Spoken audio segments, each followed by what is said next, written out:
Lalaki mga idol, oh. Dugong? Mahigit siguro 2 dipa. Malaki pa sa drum yung katawan niya siguro. Ganun. May narinig po kaming pumapasag-pasag po sa dalampasigan.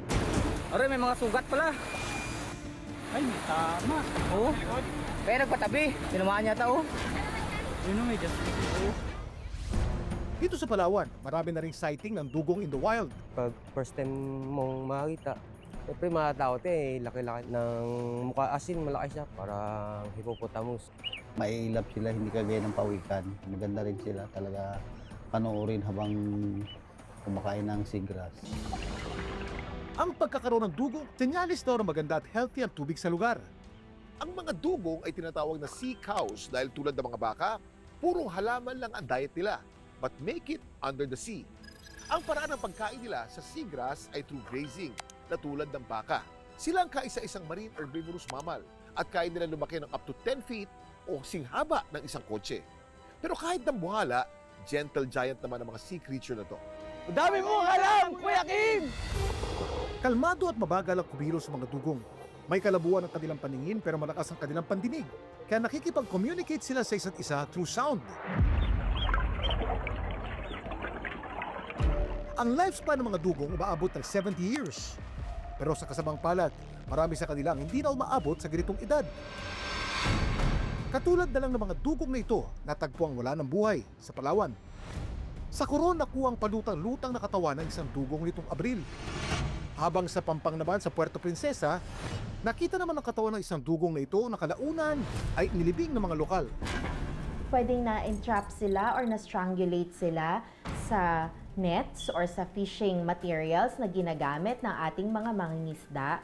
Ang isa pa ay kung hindi sapat ang seagrass doon sa seabed, ay maaari na nagutom sila, kaya sila umangat at naghanap ng pagkain.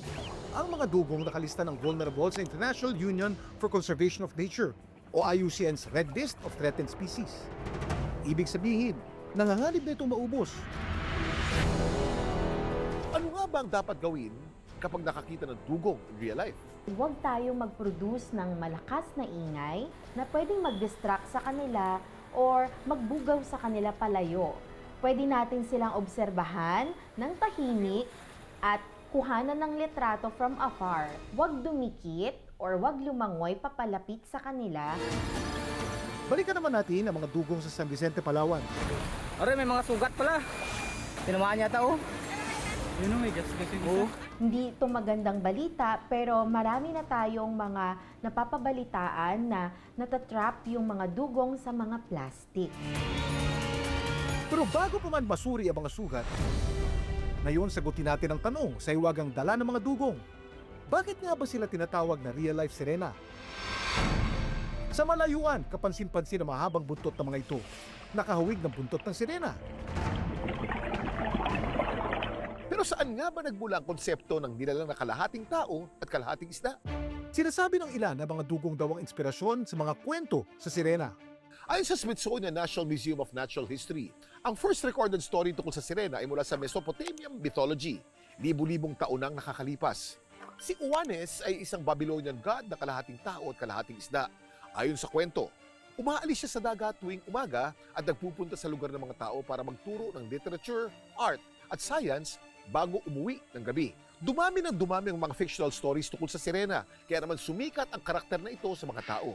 Hanggang sa may mga sailor at sea explorers na nag-report na nakakita raw sila nito in real life. Tunay nga bang naging part of our world ang fictional character na sirena? Ang itsura or ang physique ng dugong ay mayahan tulad natin sa ating mga tao. Tulad nating mga tao, ang mga dugong ay nagbe-breastfeed din. So maaari napapagkamalan ito ng mga seafarers o ng mga mandaragat dahil malungkot sila, malayo sa pamilya, lalo na sa kanilang mga asawa. Most of the time, pag nakakakita sila ng dugong sa dagat, ay napapagkamalan itong isang babae. Hanggang ngayon, wala pa rin solid proof na meron ng sirena. Ay, baka nakalabas yun sa inyo, Adi. Pero mga dugong, totoong-totoo. At totoo rin na nangangailangan sila ng ating proteksyon. Bye-bye!